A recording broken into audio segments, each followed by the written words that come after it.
Toyota combines a 2.5-liter four-cylinder, electric drive, and a rear all-wheel drive motor, 243 system horsepower. With the workload divided, Ford forces more air through a 2.3-liter Turbo 4, 300 horsepower, 310 pound-feet, and a 10-speed automatic. Dodge brings a 5.7-liter Hemi V8, 60 horsepower, 390 pound-feet, with 4 cylinders able to shut down. Reaching 250,000 miles is only half the test. We count fuel, maintenance, major repairs, and time lost in the shop. At 36 combined mpg, the Highlander needs about 6,944 gallons to reach 250,000 miles.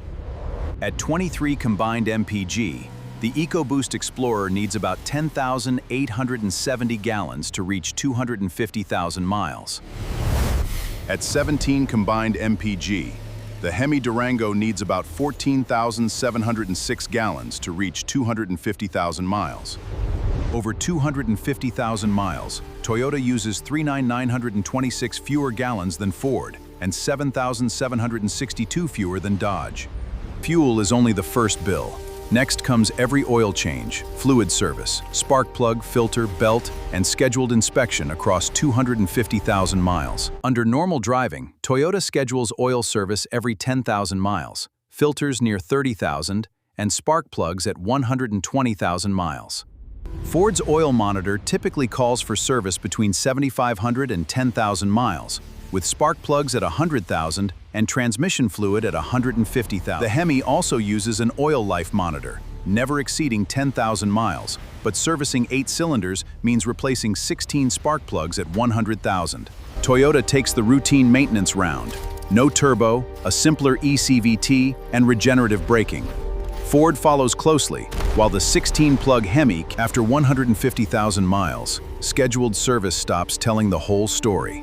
Now we model major component risks, repair labor, and downtime. Toyota's hybrid battery is covered to 150,000 miles. Beyond that, the owner carries the risk. But warranty expiration does not mean automatic failure. Ford's powertrain warranty ends at 60,000 miles.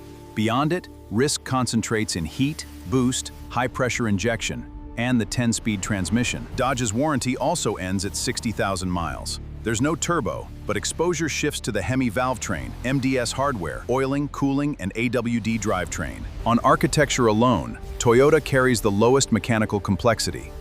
But complexity is not failure data. Ford and Dodge still need evidence before either can be called. Repair prices must be ranges, not promises. We separate parts, labor hours, shop rates, diagnosis, and whether each component is new, remanufactured, or used. A full hybrid battery replacement, if ever needed, can run roughly $2,000 to $6,500 installed, depending on the parts source. Explorer repairs can cost $2,000 to $3,500 for a turbo, or $5,500 to $8,500 for a full transmission. Separate scenarios. For the Durango, a complete camshaft and lifter repair can cost roughly $2,500 to over $5,000, mostly because of extensive labor. Among these sample repairs, Ford carries the highest single-event ceiling through its transmission.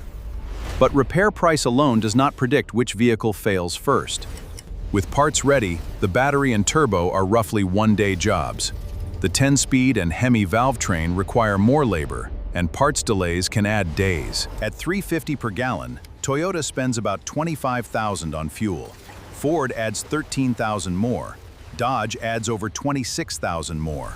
Add one upper-range repair scenario. Toyota reaches $31,500, Ford $46,500, and Dodge at least $56,500. After 250,000 miles, every repair, service stop, failure risk, and dollar spent feeds one final question. Which powertrain actually survived best? Third, EcoBoost. Second, the American V8. First, Toyota Hybrid. Lower thermal stress and its power split design win our 250,000-mile survival model. Want the safest long-term bet? Toyota.